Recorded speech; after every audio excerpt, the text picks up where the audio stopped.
Di dalam mendidik anak-anak termasuk juga mendidik diri kita sendiri, karena kita termasuk dalam kategori anak-anak. Yani dalam hal mendidik hati, dalam hal mendidik nafsu, kita ini masih taman TK, taman kanak-kanak. Ya, di dalam mendidik nafsu kita, nafsu kita masih nafsu malas ibadah, nafsu yang malas dalam ilmu, nafsu yang malas dalam hal kebaikan. Kalau kesenangan dan syahwat itu nggak perlu diajarin orang. Ya, tapi nafsu ketika diajak untuk mendekat kepada Allah, nafsu ketika diajak untuk mencari ilmu, nafsu ketika diajak untuk menghafal Quran, itu berat. Ya, 70 setan tuh yang menggantung-gelantung di hatinya dia. Karena itu perlu di dalam mendidik nafsu tadi, dia memberikan semangat yang tinggi, harus dia all out, harus dia semangat betul di dalam memanage nafsunya. Karena dengan dia mampu memanage nafsu, maka dia akan berhasil dalam mencari ilmu. Kalau dia tidak bisa memanage nafsu, maka nafsu itu menjadi hijabnya ilmu. Berapa banyak orang yang mencari ilmu bertahun-tahun nggak ada hasil. Kenapa?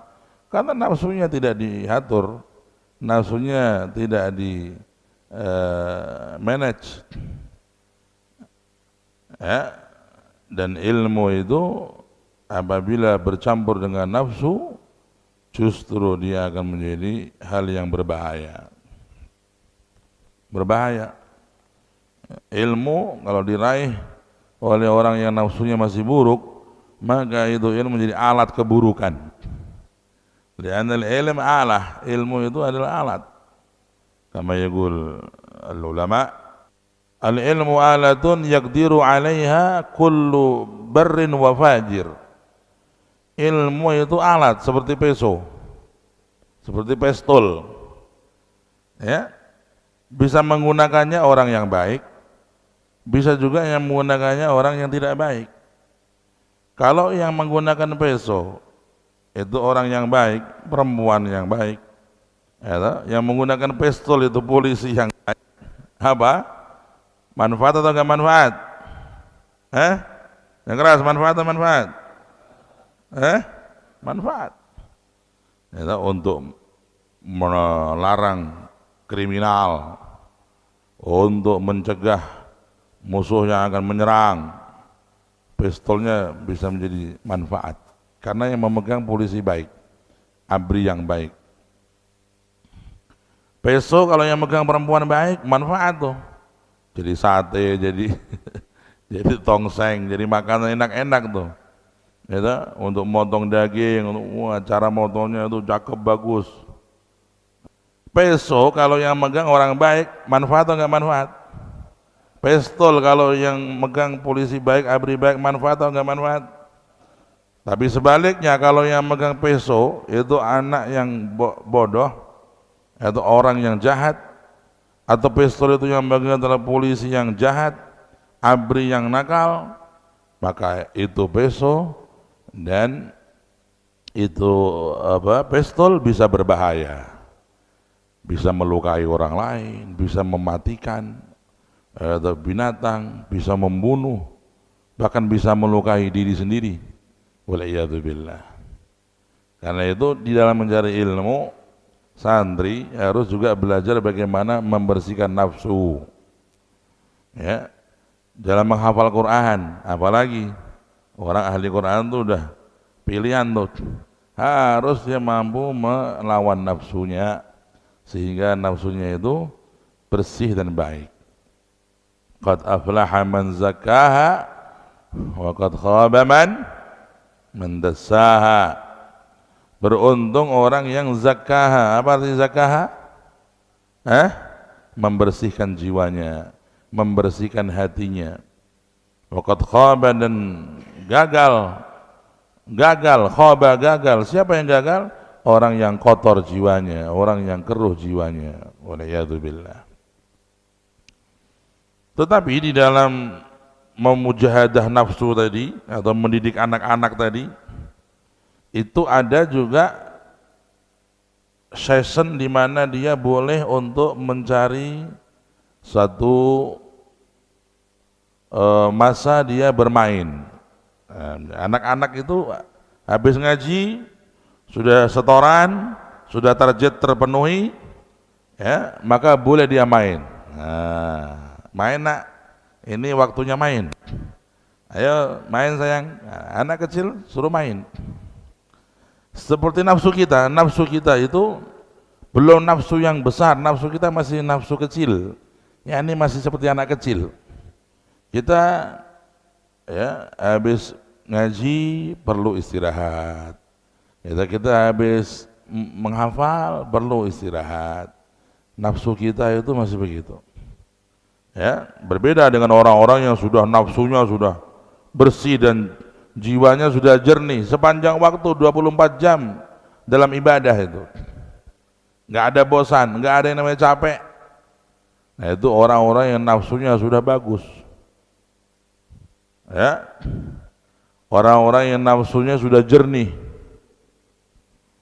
Ya, kalau kita lihat guru-guru mulia seperti Al-Imam Al-Habib Zain, Al-Imam Al-Habib Umar bin Hafid, lihat bagaimana itu hidupnya itu. Khalas. 24 jam ibaratnya tidak ada satu detik yang kosong dari ibadah. Arba' wa isrin sa'ah. 24 jam ibadah terus. Bayangin, ya toh? 24 jam kamu ibadah terus, gak mikir syahwat belas. Ini kebayang apa ora kowe? Ya, wah itu sudah berhasil mendidik nafsunya menjadi nafsu yang pilihan. Nah, kita belum, kita masih nafsu kita masih kotor. Karena itu untuk mendidik nafsu kita menjadi seperti itu perlu ada rifkun, kelembutan, ya, proses yang lembut. Tadi dikatakan dalam hadis tadi, ma wudhi'ar rifku fi syai'in illa zanah, wa ma rufi'ar rifku min syai'in illa syanah, atau kama qala. Tidaklah sifat rifik, apa rifik? Pelan dan lembut, ya, slow dan lembut. Tidaklah sifat lembut dan slow itu berada di suatu hal kecuali hal itu menjadi indah. Dan tidaklah suatu hal itu dicabut darinya kelembutan dan slow tadi kecuali menjadi jelek.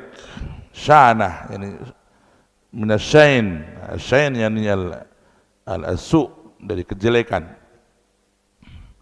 Apa saja kita mendidik anak-anak, kalau kita terlalu kasar, itu nggak bagus.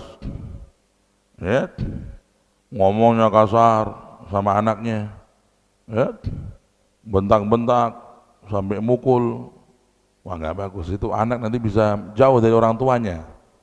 Dia pasti nggak bisa dekat sama orang tuanya, trauma. Ya. Tapi di sisi lain orang tua kalau terlalu lembek kepada anaknya ngapain aja diturutin. Pengen apa diturutin. Bahkan dalam hal-hal yang haram diturutin. Ya, itu juga salah. Itu nanti mengajak ke neraka itu. Jadi gimana? Ya, tadi dikatakan khairul umur awsatuha. Yang paling bagus itu orang bersikap moderat. Tengah. Di waktu tegas, di waktu santai, di waktu hiburan atau sedang liburan, ya berikan kesempatan untuk hiburan dan liburan selama tidak haram. Selama tidak apa? Tidak haram. Jadi kalau kita bersikap dalam mendidik diri kita pun begitu. Ente tahu diri ente. Kalau ente melihat diri ente lagi malas, kasih semangat untuk semangat itu caranya apa? Deketin temen yang semangat. Ya. Kemudian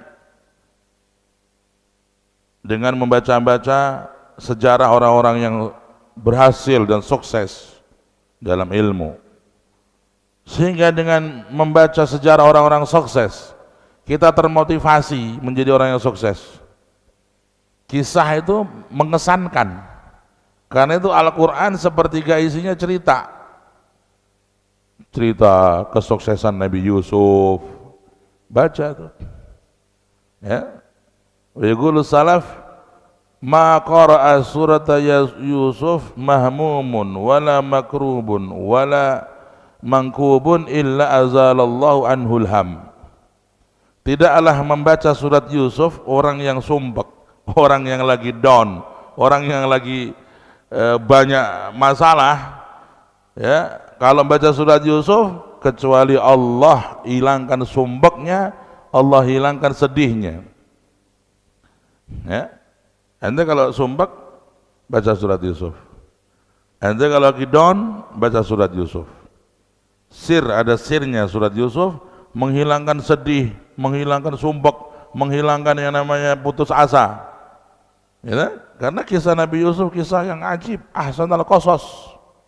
Bagaimana Yusuf yang terbuang di sumur diiri oleh saudara-saudaranya, bahkan dikabarkan sudah mati, hanya butuh waktu 15 tahun ya, kurang lebih Nabi Yusuf sudah jadi orang besar di Mesir, jadi orang besar. Allah mampu mengangkatmu, yang penting kamu taat kepada Allah. Allah mampu memuliakan kamu, dan jangan kamu putus asa, yang penting kamu betul-betul baik kepada Allah. Nabi Yusuf dibuang dalam sumur itu, udah dikabarkan mati kepada bapaknya gitu. Mereka pura-pura nangis. Waja'u abahum isa'an yabkun qalu ya abana inna dhahabna nastabiqu wa tarakna Yusufa inda mata'ina fa'akalahu dhi'bu. Terus wa ma anta bimu'minin lana walau kunna shadiqin. Wa ja'u ala qamisihi bidamin kadhib. Kata mereka nangis apa namanya? Nangis apa kalau pura-pura itu? Nangis buaya. Dia kata, ya bu, semua nih saudaranya Yusuf ini 10 nangis semua. Semua kan Yusuf. Kata, kenapa Yusuf? Yusuf kami lagi main-main. Yusuf lagi jagain barang-barang kita, dimakan serigala. Maafkan Mbak.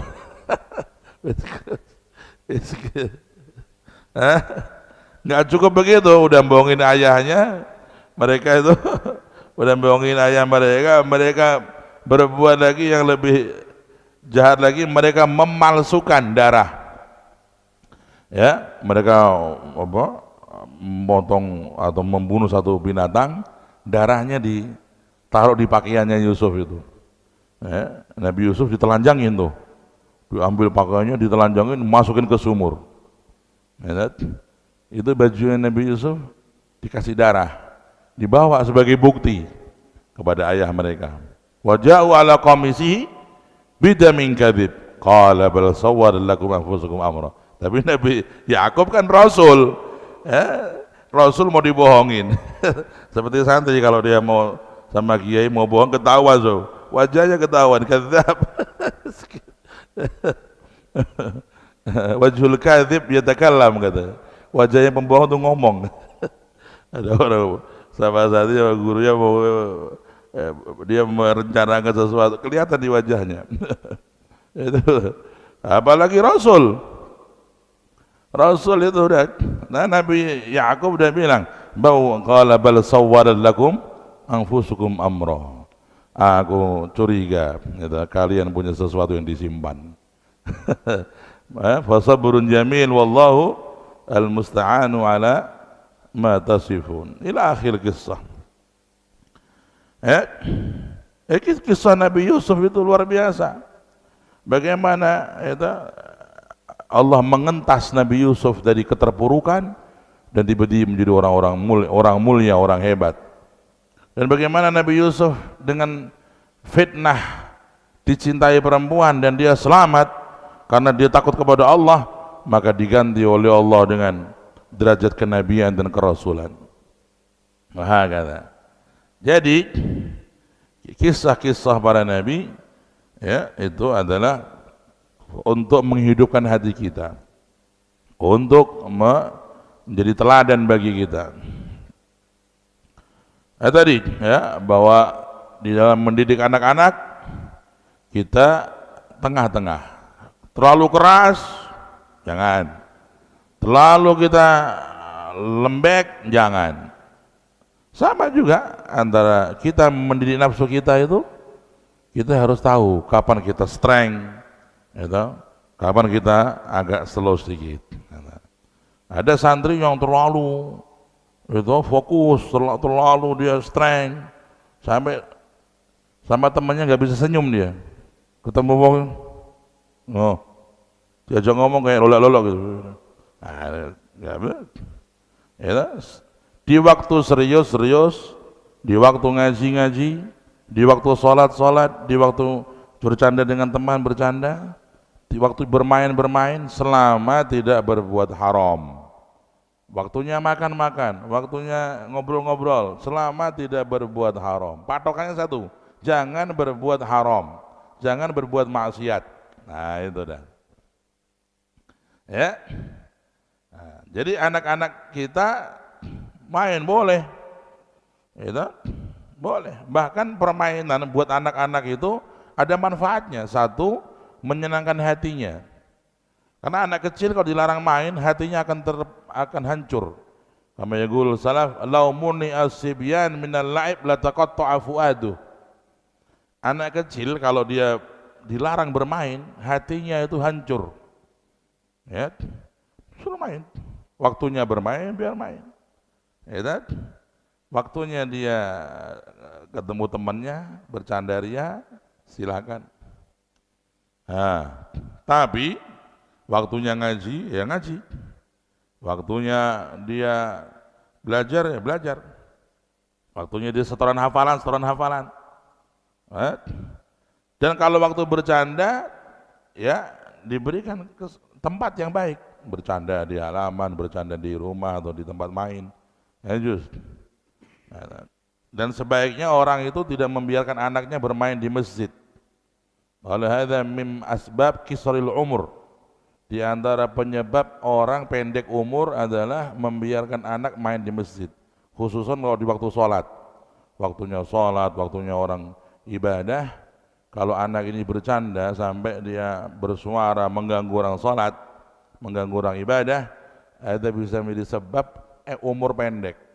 Nah, diusahakan. Ini seorang ibu penting begitu, harus paham anaknya kapan boleh bermain, anaknya kapan diajak untuk tenang, diajak untuk dia. Yaqul al-Habib Sayyiduna al-Imam al-Habib Abdul Qadir As-Segaf, kalau ngajak anaknya ke majelis, anaknya masih kecil, hayu al-Habib Ahmad bin Abdurrahman As-Segaf itu punya anak Habib Abdul Qadir yang kemudian nanti menjadi wali kutub. Waktu kecilnya gimana ayah mendidik? Katanya Habib Ahmad, ya Abdul Qadir ya waladi, labbaik ya abah, nanti kamu akan saya ajak ke majelis, ya, tugasmu duduk yang baik dan kamu lihat ulama-ulama itu bajunya warna apa, terus pakai sorban warna apa, terus cara pakai sorbannya gimana, terus pakai ridaknya bagaimana, duduknya seperti apa, di posisi mana. Nanti aneh tanya sama nanti, dikasih tugas sama Al-Habib Ahmad. Jadi jangan diajak doang gitu. Anak-anak kadang diajak ke majelis tapi nggak dikasih tugas, main dia, nggak ada tugas. Ya, nggak disuruh dengan omongannya belum, hanya bajunya dong. Bajunya warna apa, terus pakai sorban warna apa, ridak warna apa, cara pakai ridaknya gimana, tengah gini apa diselendangin atau gimana. Nah, nanti abah mau tanya lo ya, perhatikan. Ya, Terus duduknya di sebelah mana, di masjid pojok mana, sebelah mana. Kasih tugas sama abahnya.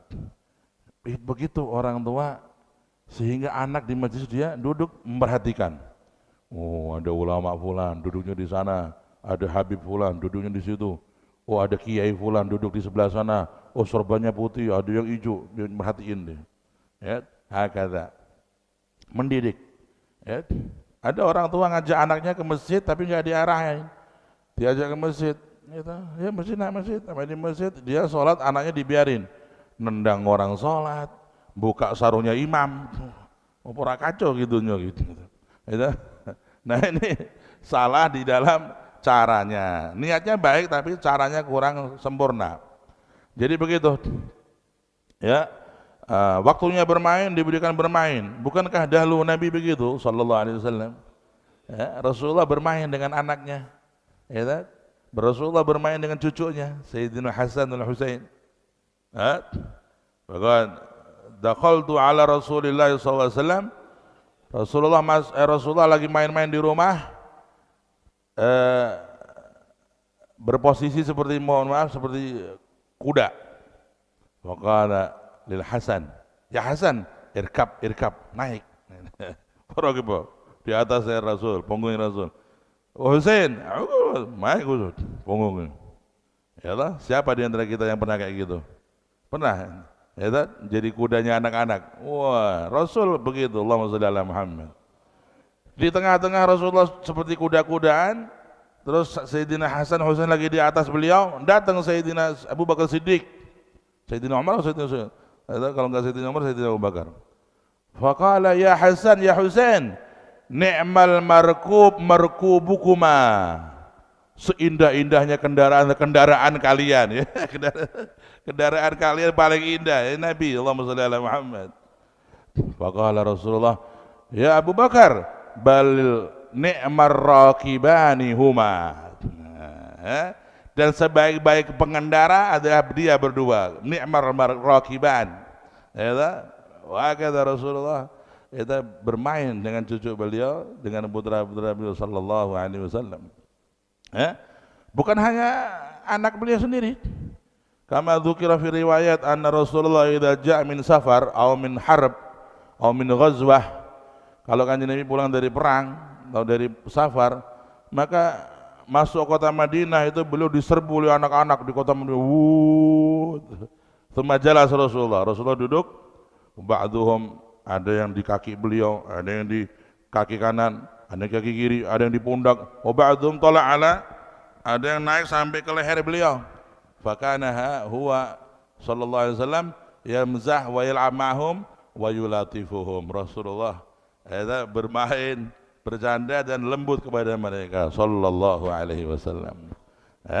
Hakada akhlak Nabi, ya, di dalam mendidik anak-anak. Tetapi Rasulullah juga mendidik mereka, bukan membiarkan main tok.